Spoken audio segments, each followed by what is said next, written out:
અમદાવાદમાં મહિલા તબીબ દ્વારા દર્દીના પિતાને કથિત લાખો સારવારનો ઇનકાર કરતો વિડીયો થયો વાયરલ।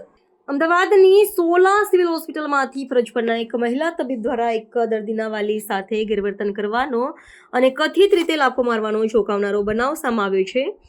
આ અંગેનો એક વિડીયો સામાજિક માધ્યમો પર પ્રસારિત થતા નાગરિકોમાં ઉગ્ર રોષની લાગણી ફેલાઈ છે।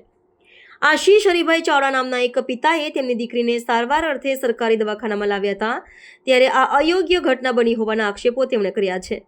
આશીષ હરિભાઈ ચાવડાના જણાવ્યા મુજબ તેમની પુત્રીની સારવાર કરવાનો ફરજ પરના મહિલા તબીબે સ્પષ્ટ ઇનકાર કર્યો હતો।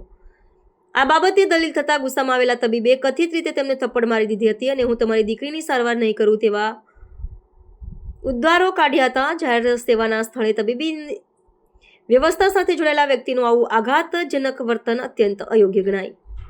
આ વિડીયો વાયરલ થતાં હોસ્પિટલ પ્રશાસન સામે કાર્યવાહીની માંગણી ઉઠી છે।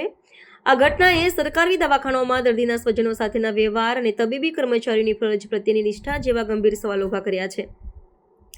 હોસ્પિટલ પ્રશાસને તાત્કાલિક ધોરણે આ સમગ્ર બનાવની તપાસ કરીને જવાબદાર તબીબ સામે કડક પગલાં લેવા જોઈએ, જેથી ભવિષ્યમાં આવી ઘટનાઓનું પુનરાવર્તન અટકાવી શકાય અને દર્દીઓ તથા તેમના વાલીઓમાં સરકારી સ્વાસ્થ્ય સેવાઓ પ્રત્યેનો વિશ્વાસ જળવાઈ રહે।